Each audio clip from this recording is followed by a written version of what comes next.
Sveiki visiem! Šajā kursā vēl viens mazulis ģimenē. Mani sauc Jūlija Melngaile, es esmu Eko-mammu projekta līdzdibinātāja, bērnu aprūpes speciāliste un 2 dēlu mamma. Šobrīd manam vecākajam dēlam ir gandrīz 5 gadi un jaunākajam ir nedaudz pāri 1,5 gadam.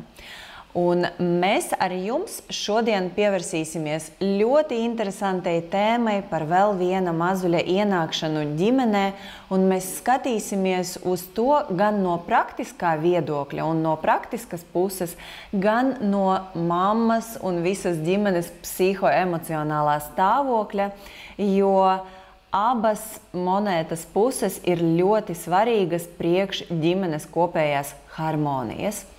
Un pirms mēs iesim tālāk, es jums parādīšu nelielu atgādinājumu par to, ka šīs kurs un viss tā saturs ir mūsu intelektuālais īpašums, līdz ar to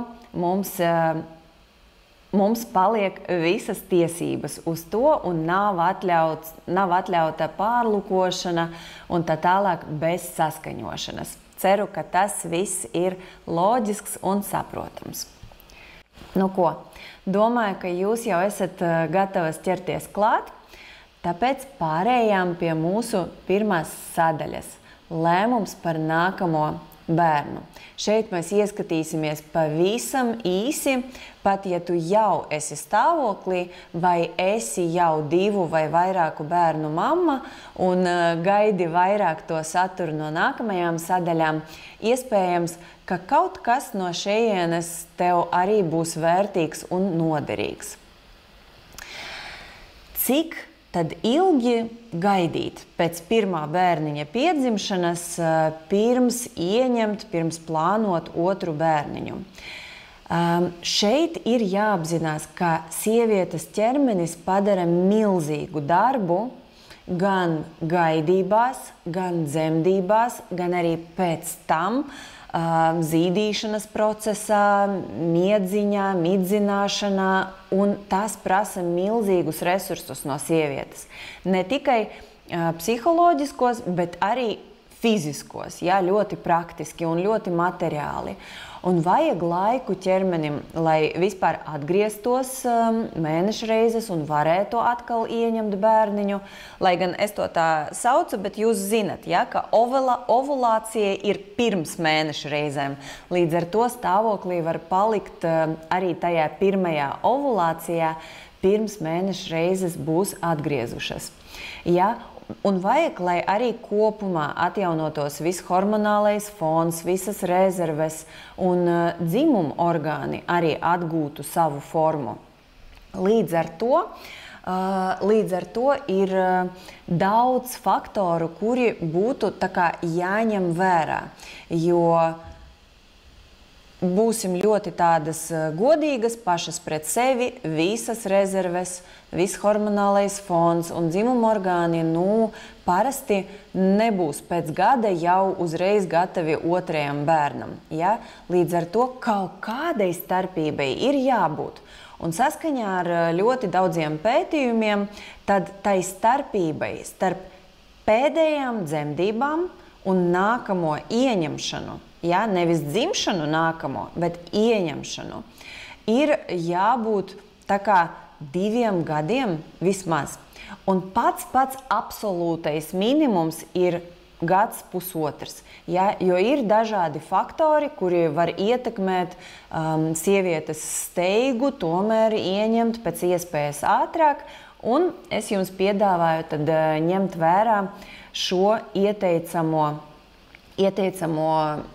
pauzīti starp dzemdībām un ieņemšanu.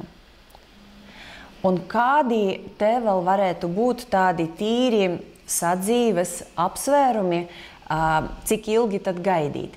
Ir jāņem vērā, vai bērns jau noguļ visu nakti. Ja? Vai pie vecākā bērna vēl ir jāmostās naktī, viņš vēl ir jāzīda, vai viņš vēl čurā naktī, vai nē, vai vispār ir apguvis podiņu, vai prasīs daudz uzmanības. Tā kā visos procesos, zīdīšanā, staigāšanā, runāšanā, vai mak pats saģerbties, paēst, vai tajā visā vēl joprojām vajag atbalstu.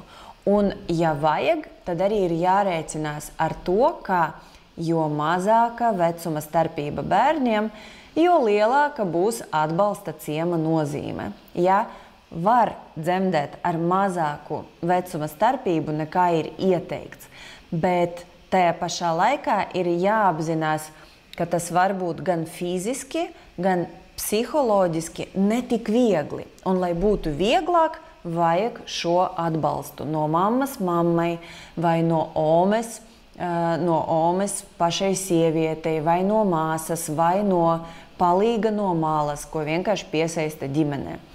Protams, viss ir iespējams, un es zinu, ka daudzas mammas ir varonas bez palīdzības un tik tiešām rūpējās par saviem bērniem tik daudz, cik spēj, ja, no visas sirds un ar visu savu resursu.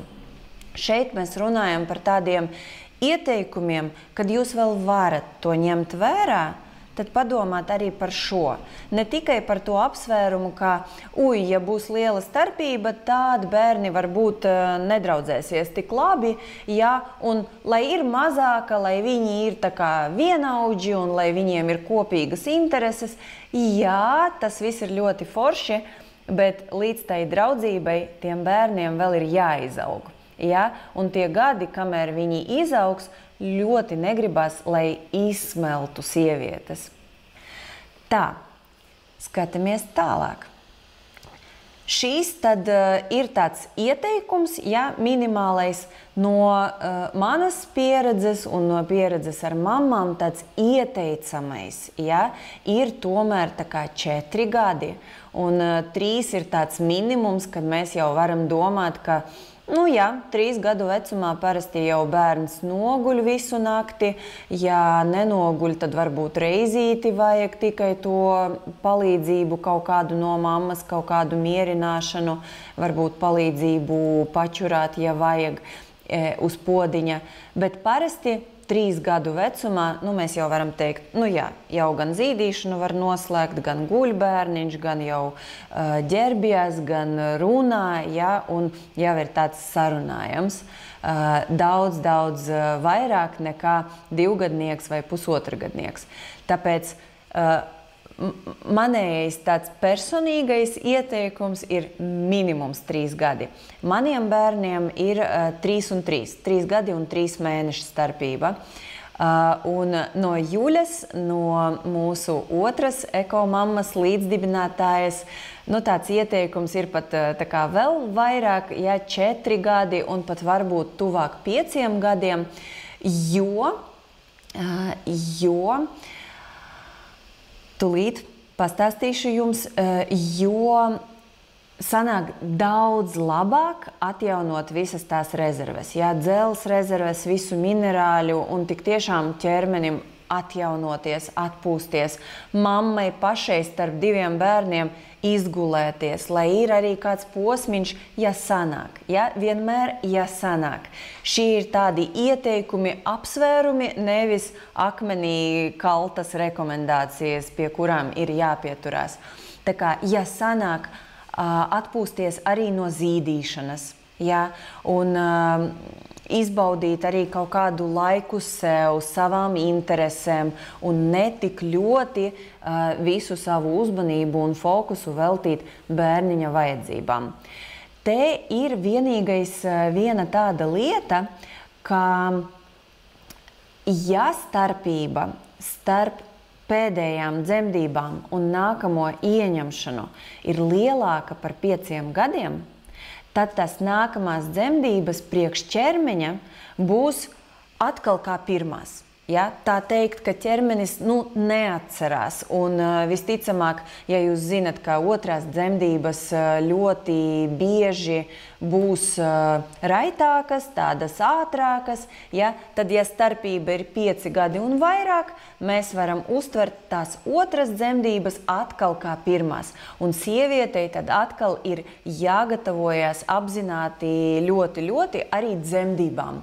Jo parasti 2., 3., 4. bērniņu mammas netik ļoti gatavojās dzemdībām, jo jau ir pieredze, ja, un jau ir zināšanas, bet daudz vairāk gatavojas dzīvei ar mazuli pēc dzemdībām. Tā kā es visu samanedžēšu, kurš man palīdzēs, ko es varu, ko es nevaru. Ja, līdz ar to atgādinu, ja 5 gadi un vairāk, tad obligāti gatavoties arī dzemdībām 2. reizi. Tas ir obligāti, bet vispār es visiem iesaku par dzemdībām meklēt informāciju, jo mēs dzīvojam tādā laikmetā, kad informācijas ir daudz, kad parādās ļoti forši kursi, kad ir daudz zinošu speciālistu, kuri visu laiku attīsta tās savas zināšanas, un es, piemēram, pati arī esmu gājusi papildus jaunus kursus par dzemdībām, par elpošanu dzemdību laikā, un esmu pateicīga, jo man arī bija pieredze no iepriekšējām dzemdībām, kur man likās, ok, šeit es kaut ko nesapratu, kā tas strādā, ja, un tad tieši tos jautājumus priekš sevis noskaidroju pirms 2. dzemdībām. Tā kā no sirds iesaku gatavoties gan dzemdībām, gan arī dzīvei ar bērnu pēc tam. Ar šo tad noslēdzam šo tādu sadaļu saturā un pārējām pie nākamās.